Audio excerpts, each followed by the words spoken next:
Muy buenos días, hermanos. Muy bienvenidos a la continuación del repaso de las lecciones de Escuela Sabática para este tercer trimestre del año 2022, y donde estamos estudiando el tema de En el crisol con Cristo. Y esta semana estamos ya en la lección número 8, que se titula Viendo al Invisible. Y para este día, jueves 18 de agosto, el tema es Continúa siendo fiel aun cuando no puedas ver a Dios. Pero antes de continuar, como siempre, los invito a que reverentemente inclinemos nuestro rostro y tengamos una oración. Padre nuestro que estás en los cielos, santificado sea tu nombre. Señor, te damos gracias porque podemos venir nuevamente a ti en oración, confiados ante el trono de la gracia, únicamente confiando en los méritos de nuestro Señor Jesucristo y en su sangre preciosa que fue derramada en la cruz del Calvario, la cual nos limpia de todo pecado.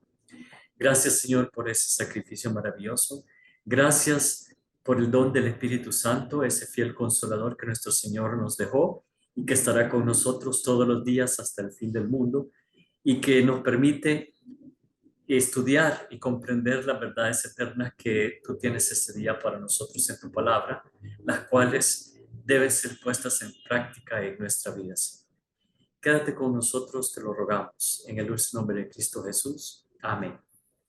Bien, hermanos, nuevamente el tema de este día es continúa siendo fiel aun cuando no puedas ver a Dios. Y en esencia, aquí está el tema subyacente de cómo superar todas estas pruebas, todos estos crisoles. Y el tema subyacente es la fe en Dios. Y ese es totalmente, es un ingrediente totalmente esencial para continuar siendo fiel, aun cuando no podamos ver a Dios. Pero nosotros realmente como humanos nos concentramos más en los sentimientos más que en la razón. Y aquí el Señor nos quiere mostrar en este día cómo Él está pendiente hasta el más mínimo detalle de nosotros, aun cuando Él en su omnipotencia, en su grandeza, sea aparentemente inalcanzable. Y para estudiar esto nos vamos a ir al capítulo 40 de uno de los libros más extraordinarios del Antiguo Testamento, el libro de Isaías. Hace unos cuantos trimestres estudiamos este libro, y si ustedes se recordarán, el libro de Isaías está compuesto básicamente por dos partes, podríamos decir, o dos sublibros. El primero es el libro de los juicios, que va del capítulo 1 al 39, el cual se concentra en el tiempo de Isaías, su época vivencial propia, o sea, en el tiempo de Isaías y del pueblo de Israel.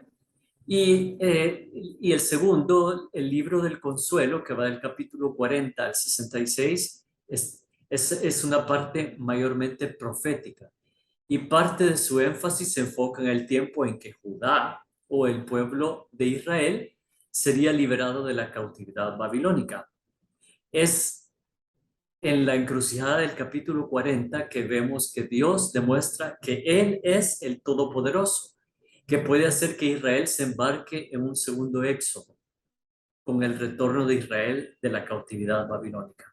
Y el tema del pasaje comienza en el capítulo 40 con la misericordia de Dios y el poder de Dios. Él quiere salvar a su pueblo y vemos su poder. Él puede salvarnos porque no hay nada que Él no puede hacer.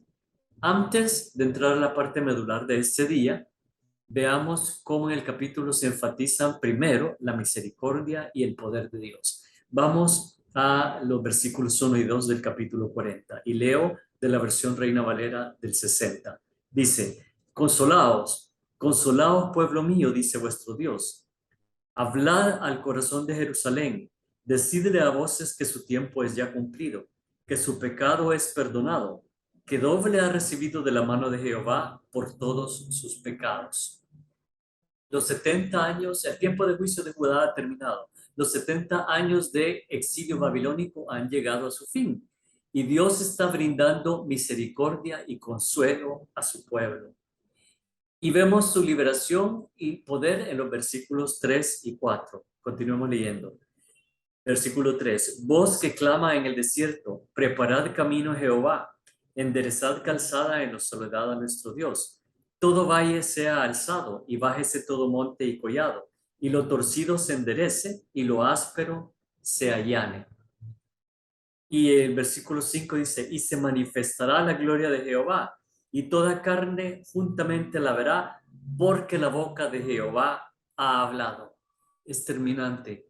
Estos versículos que acabamos de leer son esencialmente proféticos y apuntan a Juan el Bautista preparando la primera venida de nuestro Señor Cristo Jesús. Ahora saltamos hasta el versículo 9. En el versículo 9 vemos nuevamente la misericordia de Dios, así como también la encontramos en el versículo 11. Leamos esos dos versículos. Versículo 9. Súbete sobre un monte alto, anunciadora de Sión. Levanta fuertemente tu voz, anunciadora de Jerusalén. Levántala, no temas. Di a las ciudades de Judá, ved aquí al Dios vuestro. Versículo 11. Como pastor apacentará su rebaño, en su brazo llevará los corderos, y en su seno los llevará, pastoreará suavemente a las recién paridas. Es evidente que el tiempo de juzgar ha terminado. El exilio ha finalizado y el segundo éxodo puede comenzar. El pueblo puede regresar al hogar. Dios cumple sus promesas. Su palabra es confiable. Y vemos la liberación y el poder de Dios en el versículo 10, que es como un interludio entre los dos anteriores. Veamos el versículo 10.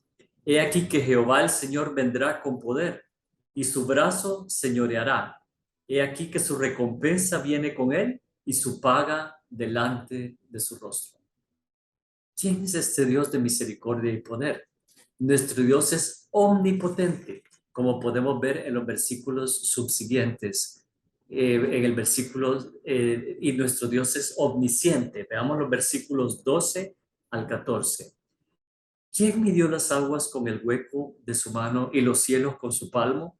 Con 3 dedos juntó el polvo de la tierra y pesó los montes con balanza y con pesa los collados. ¿Quién enseñó al Espíritu de Jehová o le aconsejó enseñándole? ¿A quién pidió consejo para ser avisado? ¿Quién le enseñó el camino del juicio o le enseñó ciencia o le mostró la senda de la prudencia? Aquí vemos la omnipotencia y la omnisciencia de Dios. ¿Y qué aprendemos de todo lo anterior? Primero, visualicen sus problemas contra la magnificencia de nuestro incomparable Dios. Solo para el propósito de ejemplificar, visualicemos a Dios acá y mi problema sin solución aparente está acá. ¿Y qué es lo que yo hago?